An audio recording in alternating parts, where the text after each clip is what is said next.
9.6 million U.S. children and 16.5 million U.S. adults live with eczema. How do you combat summer flare-ups and control eczema? Well, here to talk about it is Dr. Adam Friedman on details on a new innovative cream. Good morning, doctor. How are you? I'm doing great. Thanks for having me here. Thank you for joining us. What is eczema and what are some of the symptoms? Yeah, so as you alluded to, it is a very common, chronic, relapsing inflammatory skin condition that, even though common, it is also commonly disabling and destructive to quality of life and the skin.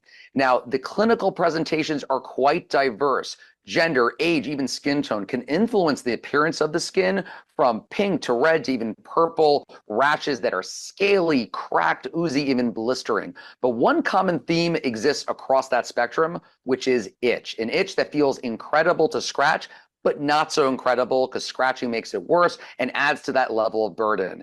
This is why I partnered with Arcutis to raise awareness about this super common condition and, more importantly, talk about how do we get it under control.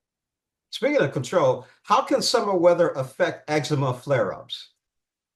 Yeah, so the physical heat can certainly increase itching. The sweating that comes from the crazy heat we've been experiencing can be an irritant to the skin. And then things we use to protect ourselves, sunscreens, bug repellent, all of those can either worsen a flare or bring one about. So it makes it really hard to enjoy that summer fun. Now, what are ways to care for your skin if you have eczema? Yeah, there's some basic rules for everyone. First and foremost, less is more when it comes to soap, and make sure that soap is mild or meant for someone with eczema. More importantly, applying a moisturizer to damp skin, not dry skin, after the bath or shower to lock that moisture in there because A, it's cooling, it can help with some of the itch, but B, that water is needed for the skin to make itself the right way.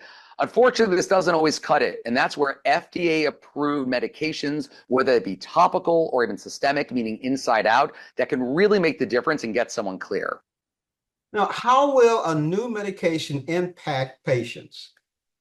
Yep. So the newest FDA-approved medication is Zoryve, or roflumilast 0.15% cream, which is indicated for once daily application, which I'd argue is pretty important because it's hard to get people to use something twice a day. And the best medication is one someone will use. But it's also indicated for mild to moderate eczema and for those 6 and up, which is a very broad age range, and that's really important for this condition. When something is FDA approved, that means it has been well studied in individuals with this condition. In this particular case, over 1,000 individuals were studied in the final phase to get FDA approval. And those who received drug, over 800 people, had a significant response improvement in skin disease after 4 weeks. But to me, most importantly, improvement in itch in just 24 hours. It also is well tolerated because that's a huge important part in terms of safety and tolerability. The most common side effects included headache, nausea, and site application pain. But this only happened in a few individuals. So we know that when we prescribe it, one, it works, but two, patients can actually use it without serious safety issues. Now, where can our viewers go to learn more?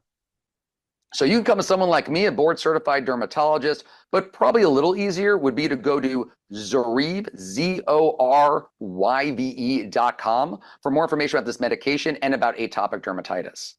I'm just speaking with Dr. Adam Friedman.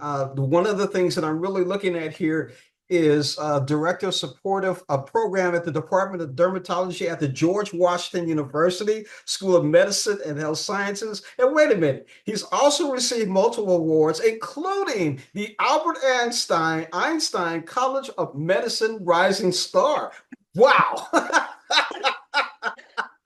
I clearly like sleep, right? Right, yeah. It's a labor of love, okay? I love what I do. I'm very fortunate. I have the best job ever. There you go. Thank you so much for joining us on Morning Blend. My pleasure. Thank you for having me. Thank you.